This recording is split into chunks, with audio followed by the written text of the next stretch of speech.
88 murderers were released into our country. Bad things are going to happen, bad things, and we're getting them out, and that's why I was elected. A judge wasn't elected to do that. I was elected to do that, and we're doing it in record fashion. We have the safest border, the most secure border we've ever had. See the Declaration of Independence? You should all read that before you leave. That's the real deal. You should all read it before you leave. Yeah. Mr. President, photos have emerged of Senator Van Hollen sipping what appears to be margaritas with Abrego Garcia down in El Salvador. Do you encourage other Democrats to fly down to El Salvador to meet with this illegal alien who's an accused wife beater? I like this guy. See, now this is the kind of reporter we like. There aren't enough of them. We got to get some more of them. But no, I appreciate that question. No, look, he's a fake. I know him. I know them all. They're all fake, and they have no interest in that prisoner. That prisoner's record is unbelievably bad. If you would go into the room, you might, if you would, Caroline, maybe go into the room and see if you can find that little slip. I wrote some things down. I don't know why you'd want to keep them, but we got a little biography of him. Did you help set up that? Not a very innocent guy. Did you help set up that on the IRS? Mr. President, in the spirit of Easter Sunday and while we're on the Friday. subject, right? Yes, of course. So you're talking about Abrego Garcia? Is that the one? Yeah. Is an illegal alien, MS-13 gang member and foreign terrorist. This comes out of the State Department and very legitimate sources. I mean, I assume I'm just giving you what they handed to me, but this was supposed to be certified stuff. In 2019, Garcia was issued a deportation order. 2 separate judges affirmed Garcia was a member of MS-13, which is a gang that may be even worse than Tren de Aragua. It may be worse. They kill people with knives because it's more painful.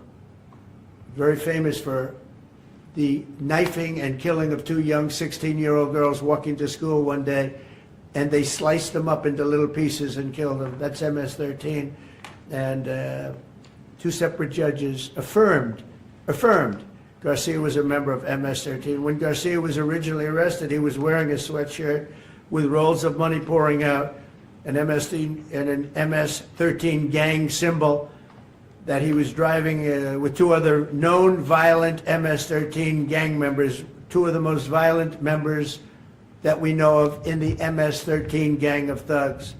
In 2022, Garcia was stopped by the Tennessee Highway Patrol and was found to be transporting 7 people from Texas to Maryland, and he had no driver's license. He was driving violently. In 2020 and 2021, Garcia's wife filed for a protective order from him and said he was violent and abusive and really scary, including allegations that he punched and scratched her on the eye, left her bleeding after throwing her laptop on the floor at her, ripped her shirt, and ripped off her shorts.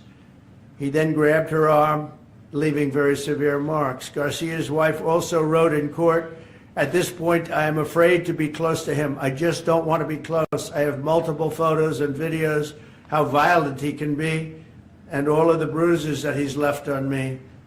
She just couldn't get anywhere near him.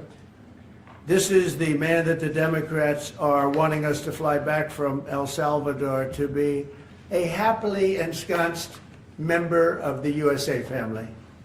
Isn't it a shame? And by the way, I've been hit pretty hard by fake shows, fake news, MSDNC in particular, where they talk about how evil I am, that this man would be thrown out of our country. This man is according to certified statements that we get, is a very violent person.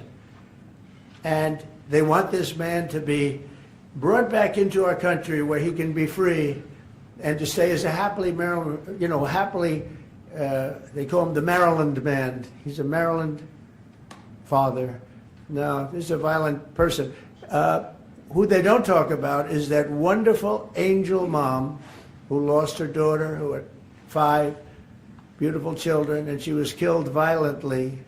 And, she spoke, and she spoke unbelievably. I saw it, and the fake news didn't pick it up. She spoke She was in tears. She's devastated. Her life is, essentially, she's told me her life is like over. But there was like, I think no stories. Isn't that true? No stories. Yes, sir. Zero stories. It was the most emotional thing. Everybody that watched it, they couldn't believe it. The fake news refused to put it up. So it's very sad. And yet they talk about this guy like he's an angel. See the angel up there? They think he's like that, like a little angel. Do you Sir, encourage also, other Democrats to would you be visit? Would you be open to It has letting no Iran? impact, the way she, it's just like, look at it.